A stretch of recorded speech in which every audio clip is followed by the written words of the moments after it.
ایک دفعہ ایک شخص اپنی بیوی اور بچے کے ہمراہ حضرت عمر رضی اللہ تعالیٰ عنہ کی بارگاہ میں پیش ہوا۔ وہ شخص حضرت عمر رضی اللہ تعالیٰ عنہ سے کہنے لگا، اے وقت کے خلیفہ، میرا اور میری بیوی کا رنگ سرخ ہے۔ میری بیوی نے یہ بچہ پیدا کیا ہے، اس کا رنگ کالا کیوں ہے؟ مجھے تو ایسے لگتا ہے کہ یہ بچہ میرا نہیں ہے، میری بیوی نے کسی کے ساتھ بدکاری کی ہے، جس کی وجہ سے اس بچے کا رنگ ہم دونوں کے ساتھ نہیں ملتا۔ وہ شخص بار بار اپنی بیوی پر الزام تراشی کر رہا تھا۔ بیوی نے روتے ہوئے حضرت عمر رضی اللہ تعالیٰ عنہ کو کہا، اے امیر المومنین، میں سچ بول رہی ہوں، میں نے کبھی بھی امانت میں خیانت نہیں کی ہے، یہ میرا خاوند ہے، یہ بچہ اسی کا ہے۔ میں نے ہر وقت اپنے شوہر کے ساتھ وفاداری کی ہے۔ میں نے ہمیشہ اپنے خاوند کی موجودگی اور غیر موجودگی میں اپنی عزت کا خیال رکھا ہے۔ میرا شوہر مجھ پر یقین نہیں کر رہا ہے۔ شوہر نے کہا، اے امیر المومنین، میری بیوی جھوٹ بول رہی ہے، یہ بچہ میرا نہیں ہے، یہ بچہ کسی اور کا ہے۔ اگر یہ بچہ میرا ہوتا تو اس کا رنگ ہم دونوں جیسا ہوتا۔ اس بچے کو دیکھ کر صاف صاف ظاہر ہوتا ہے یہ بچہ میرا نہیں ہے۔ میری بیوی جھوٹ بول رہی ہے۔ بیوی مسلسل زاروں قطار رو رہی تھی۔ خاوند اپنی بیوی کی ایک بات سننے کی بھی تیار نہیں تھا۔ حضرت عمر رضی اللہ تعالیٰ عنہ نے سوچا کہ کیوں نہ اس معاملے میں داماد رسول حضرت علی شیر خدا سے مدد لی جائے۔ حضرت عمر رضی اللہ تعالیٰ عنہ خاوند، بیوی اور بچے کو ساتھ لے کر حضرت علی رضی اللہ تعالیٰ عنہ کے پاس تشریف لے گئے۔ انہوں نے حضرت علی رضی اللہ تعالیٰ عنہ کو سلام پیش کیا۔ حضرت علی رضی اللہ تعالیٰ عنہ نے سلام کا جواب دیا۔ حضرت علی رضی اللہ تعالیٰ عنہ نے دریافت کیا، اے عمر رضی اللہ تعالیٰ عنہ، کیسے آنا ہوا؟ حضرت عمر رضی اللہ تعالیٰ عنہ نے فرمایا، اے علی رضی اللہ تعالیٰ عنہ، ہم ایک مسئلہ پوچھنے کے لیے آپ کے پاس تشریف لائے ہیں۔ حضرت علی رضی اللہ تعالیٰ عنہ نے خاوند سے کہا، اے بندے، میں جو کچھ بھی پوچھوں گا تم نے اس کا جواب سچ سچ بتانا ہے۔ اس شخص نے کہا، ٹھیک ہے، پوچھئے، کیا پوچھنا چاہتے ہیں؟ حضرت علی رضی اللہ تعالیٰ عنہ نے پوچھا، اے اللہ کے بندے، جب تیری بیوی حالت حیض میں تھی، کیا تو نے اپنی بیوی کے ساتھ ہم بستری کی تھی؟ یہ سوال سن کر آدمی نے کچھ لمحے کے لیے خاموشی اختیار کی، پھر کہنے لگا، ہاں، یہ بات سچ ہے کہ میری بیوی حالت حیض میں تھی تو میں نے اپنی بیوی کے ساتھ ہم بستری کی تھی۔ حضرت علی رضی اللہ تعالیٰ عنہ فرمانے لگے، اے بندے، یہ بچہ تمہارا ہی ہے، بلا وجہ اپنی بیوی پر الزام تراشی نہ کرو۔ جب تو نے بیوی کے ساتھ حیض کے دنوں میں ہم بستری کی تھی تو تیرا نطفہ تمہاری بیوی کے سیاہ خون کے ساتھ مل گیا، جس کی وجہ سے بچے کا رنگ سیاہ ہو گیا ہے۔ اگر تم بیوی کے ساتھ حالت حیض کے دنوں میں ہم بستری کرو گے تو بچے کالے اور بدصورت ہی پیدا ہوں گے۔ اے شخص، آج کے بعد یہ بات اپنے ذہن میں بٹھا لو کہ حدیث اور قرآن میں حیض کی حالت میں ہم بستری کرنا حرام اور سخت گناہ قرار دیا گیا ہے۔ اگر کوئی بندہ اس بات کا علم رکھتے ہوئے بھی اپنی بیوی کے ساتھ ہم بستری کرتا ہے، اللہ تعالیٰ ایسے بندے سے سخت ناراض ہو جاتا ہے اور وہ بندہ جلد ہی اللہ تعالیٰ کی سخت پکڑ میں آ جاتا ہے۔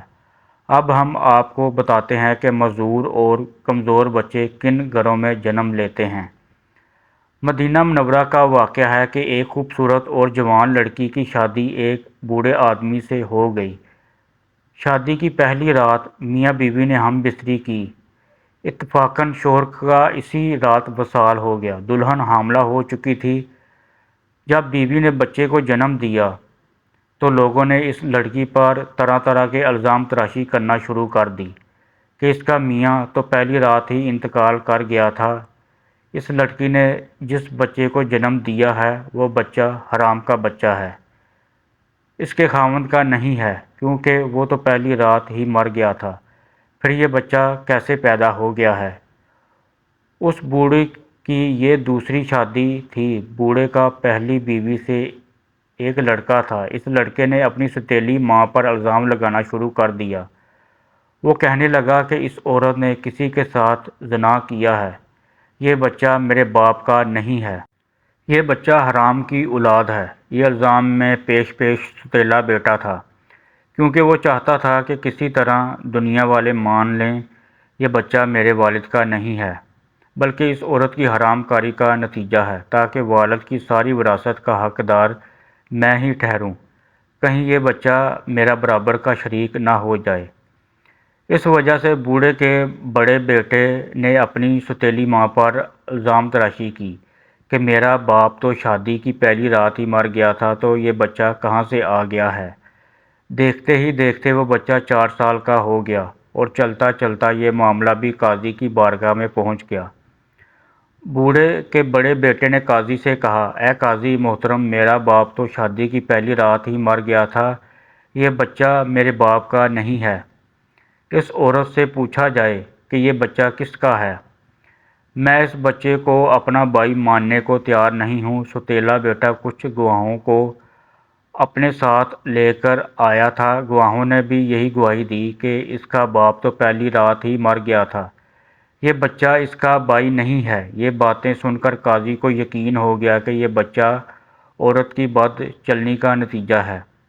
چنانچہ قاضی صاحب فیصلہ کرنے والے ہی تھے کہ حضرت علی رضی اللہ تعالیٰ عنہ عدالت میں تشریف فرما ہوئے۔ جب حضرت علی رضی اللہ تعالیٰ عنہ نے یہ سارا قصہ سنا تو حضرت علی رضی اللہ تعالیٰ عنہ نے بڑے بیٹے سے سوال کیا، اے بچے، یہ دونوں میاں بیوی کتنا عرصہ کٹھے رہے تھے، اور جس بچے کو تم اپنا بھائی ماننے کو تیار نہیں ہو وہ بچہ کہاں ہے؟ بڑے لڑکے نے جواب دیا، اے علی رضی اللہ تعالیٰ عنہ، وہ بچہ اس وقت ہمارے پاس نہیں ہے۔ حضرت علی رضی اللہ تعالیٰ عنہ نے کہا کہ تم کل اس بچے کو اپنے ہمراہ یہاں لانا، کل انشاءاللہ تعالیٰ تمہارا فیصلہ ہو جائے گا۔ اگلے دن وہ لڑکا اپنے ستیلے بھائی کو ساتھ لے کر آیا اور کہنے لگا، یا علی رضی اللہ تعالیٰ عنہ، یہ وہ بچہ جس کو میں اپنا بھائی تسلیم نہیں کرتا ہوں۔ حضرت علی رضی اللہ تعالیٰ عنہ نے جب بچے کو دیکھا تو فرمانے لگے، میں ابھی آپ کا فیصلہ کر دیتا ہوں۔ حضرت علی رضی اللہ تعالیٰ عنہ نے کچھ اور بچوں کو بلایا اور ان سے فرمایا، جاؤ باہر جا کر کھیلنا شروع کر دو۔ چند لمحوں میں وہ بچوں نے آپس میں کھیلنا کودنا شروع کر دیا، ایک دوسرے کے ساتھ مستیاں کرنا شروع کر دیں۔ حضرت علی رضی اللہ تعالیٰ عنہ بچوں کو کھیلتے ہوئے بڑے غور سے دیکھ رہے تھے۔ کچھ دیر کے بعد حضرت رضی اللہ تعالیٰ عنہ نے بچوں کو بلایا اور فرمانے لگے، سب بچے ایک جگہ پر بیٹھ جاؤ۔ سب بچے حضرت علی رضی اللہ تعالیٰ عنہ کے پاس آ کر بیٹھ گئے۔ اس کے بعد حضرت علی رضی اللہ تعالیٰ عنہ نے سب بچوں کو ایک ساتھ کھڑے ہونے کا حکم دیا تو سب بچے ایک ساتھ کھڑے ہو گئے۔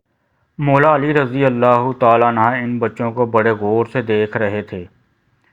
حضرت علی رضی اللہ تعالیٰ عنہ نے دیکھا کہ یہ سب بچے بڑی آسانی کے ساتھ کھیل رہے ہیں، بیٹھ رہے ہیں، کھڑے ہو رہے ہیں، ان کو کھیلنے بیٹھنے اٹھنے میں کوئی دقت نہیں ہو رہی۔ حضرت علی رضی اللہ تعالیٰ عنہ نے دیکھا کہ جس بچے پر الزام لگایا جا رہا ہے اس بچے کو بیٹھنے اور اٹھنے میں کافی دقت ہو رہی ہے۔ آپ رضی اللہ تعالیٰ عنہ نے فیصلہ یہ سنایا کہ یہ بچہ اسی بوڑھے شخص کا ہے، کیونکہ اس بچے میں کچھ کمزوریاں ہیں جس کو دیکھ کر یہ ظاہر ہوتا ہے کہ یہ بوڑھے باپ کا بچہ ہے۔ باقی سب بچوں کو کسی قسم کی دقت نہیں ہو رہی ہے، وہ بآسانی سے چلتے پھرتے اور کھیلتے ہوئے نظر آتے ہیں، ان میں کوئی کمزوری نظر نہیں آ رہی، کیونکہ وہ جوان باپ کی اولاد ہیں۔ اللہ پاک سب کو صحت مند اور خوبصورت اولاد سے نوازے، آمین۔